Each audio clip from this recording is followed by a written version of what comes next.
कृष्ण की वाणी। बच्चे, हर हार के बाद में जीत है मेरे बच्चे।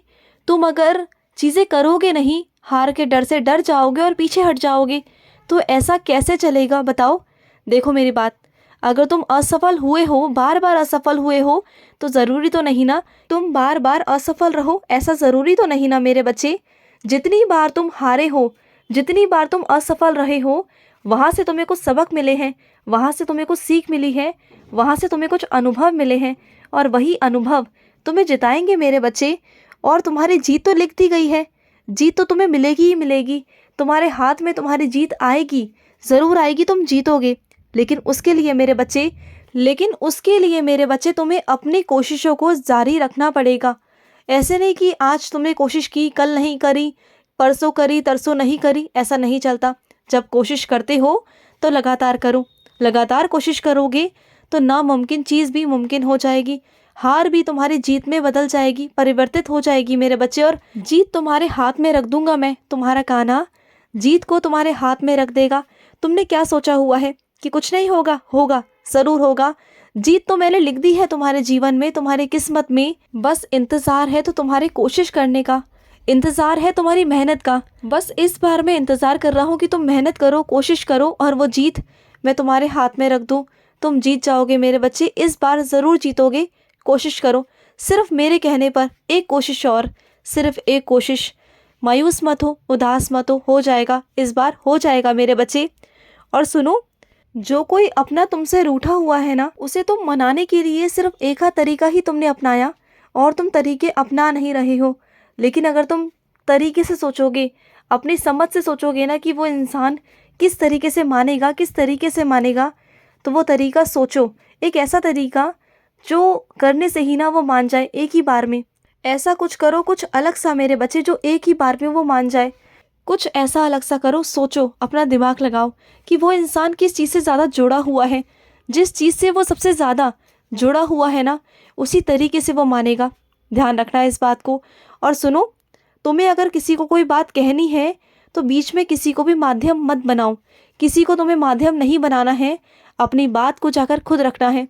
क्योंकि जो भाव तुम्हारे हैं, जो तरीके तुम्हारे हैं, जो सोच तुम्हारी है सामने वाले के लिए, वो तुम ही आगे रख सकते हो, तुम ही उनके आगे रख सकते हो।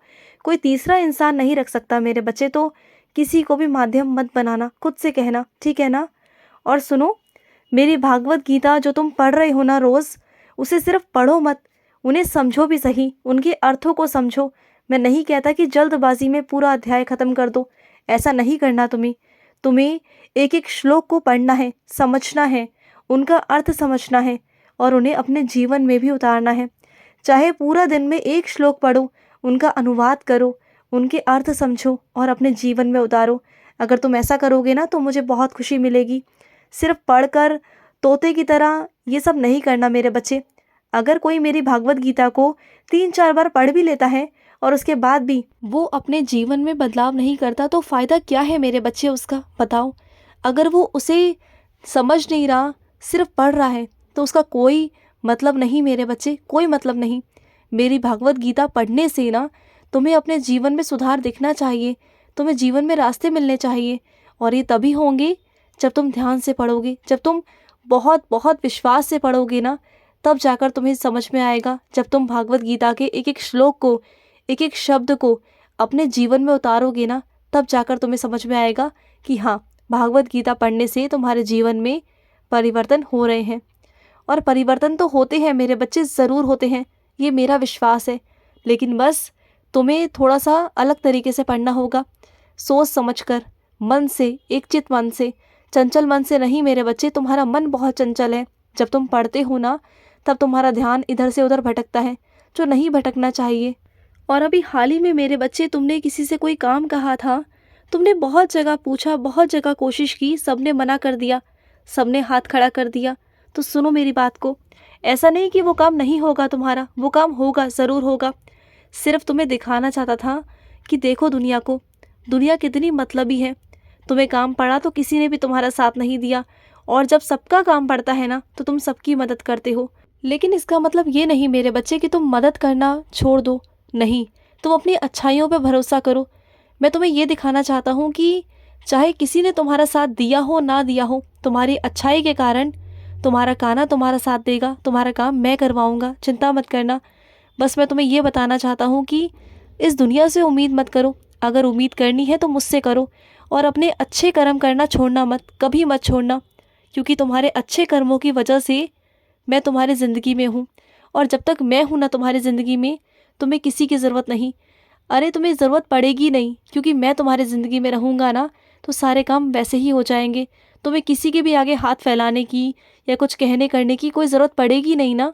मुझे पता है मेरे बच्चे कि तुम्हारे ऊपर ना कोई कर्ज़ है, और ऐसा कर्ज़ है कि तुम चुकाना तो चाहते हो लेकिन तुम चुका नहीं पा रहे, क्योंकि तुम्हारे पास पैसे नहीं उतने जिसे तुम उसे चुका पाओ, मुझे पता है। और सामने वाला इंसान ना तुम्हें बहुत परेशान करता है, तुम्हें मानसिक तौर पर बहुत परेशान करता है कि वो तुमसे पैसे मांगता है। उसे लगता है कि तुम जानबूझकर नहीं दे रहे हो, लेकिन मैं जानता हूँ कि तुम्हारे पास है नहीं। तुम बहुत परेशान हो, तुम देना चाहते हो लेकिन तुम दे नहीं पा रहे, और तुम्हारे मन में कहीं ना कहीं ये डर है कि उन पैसों को अगर तुम नहीं लौटा पाए तो उनकी बद्दुआ, उनकी हाय कहीं मेरे जीवन में ना लग जाए, कहीं घुन की तरह मेरे जीवन में ना लग जाए, कहीं मेरा जीवन ना बर्बाद हो जाए, कहीं उनकी हाय बद्दुआ से मेरा घर परिवार बर्बाद ना हो जाए, मेरे परिवार पर कोई आँच ना आए, कोई संकट ना आए, कोई परेशानी, कोई बीमारी ना आए। तो सुनो मेरे बच्चे, जानता तो मैं भी हूँ ना तुम्हारे बारे में कि तुम देना चाहते हो, तुम्हारी नीयत साफ है, तुम देना चाहते हो, तुम्हारे पास नहीं है वो एक अलग बात है मेरे बच्चे। जिसके पास है और वो अगर नहीं देना चाहता या नहीं दे रहा ना, तो उसको हाय बद्दुआ लगती है मेरे बच्चे। लेकिन तुम्हारी तो नीयत साफ है ना, तुम तो देना चाहते हो, तुम करना चाहते हो, लेकिन तुम चाह कर भी कर नहीं पा रहे। तो इसमें तुम्हारा कोई दोष नहीं मेरे बच्चे, कोई दोष नहीं। तो तुम बिल्कुल निश्चिंत रहो, मैंने तुम्हें माफ़ कर दिया है मेरे बच्चे, मैंने तुम्हें माफ़ किया है। और चिंता मत करना, अभी नहीं लौटा पा रहे तो क्या हुआ, आगे चलकर मैं तुम्हें दूंगा पैसे, तुम उन पैसों को लौटा देना, ठीक है ना। तुम बिल्कुल चिंता मत करो, तुमने जब सारी परेशानी अपने कान्हा के आगे रख दी है तो मैं सब कुछ संभाल लूँगा, ठीक है ना।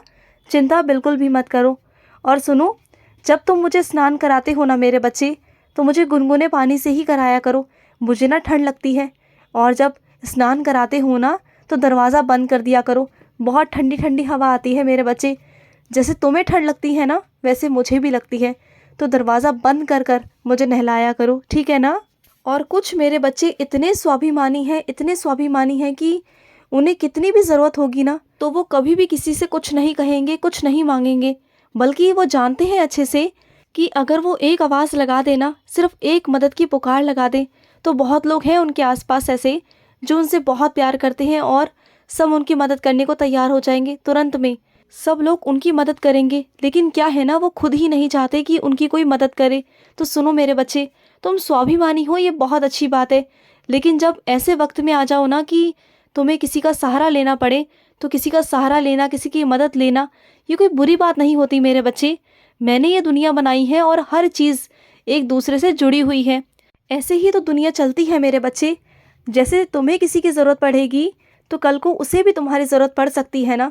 अगर तुम आज उससे मदद मांग लेते हो और कल को तुम उसकी मदद कर देते हो, तो इसमें स्वाभिमान तुम्हारा बचा रहेगा, तुम्हारी इज्जत बची रहेगी। तो ये मत सोचो कि तुम्हारी इज्जत नीचे घट जाएगी या नीचे झुक जाएगी, नहीं मेरे बच्चे, ऐसा मत सोचा करो। जब मदद चाहिए होती है तो मांग लिया करो, और ये मन में बिल्कुल मत लाया करो कि तुम्हारी इज्जत नीचे गिर जाएगी या तुम्हारी इज्जत खराब हो जाएगी। ऐसा कुछ नहीं है मेरे बच्चे, ऐसा कुछ नहीं है। सभी मेरे बच्चे हैं और सब एक दूसरे से जुड़े हुए हैं। आज तुम मदद मांग लो, कल किसी की कर देना, बस इतनी सी बात है मेरे बच्चे, समझ जाओ, खुश रहो। आज का रात्रि कृष्ण संदेश समाप्त हुआ। जय श्री कृष्णा।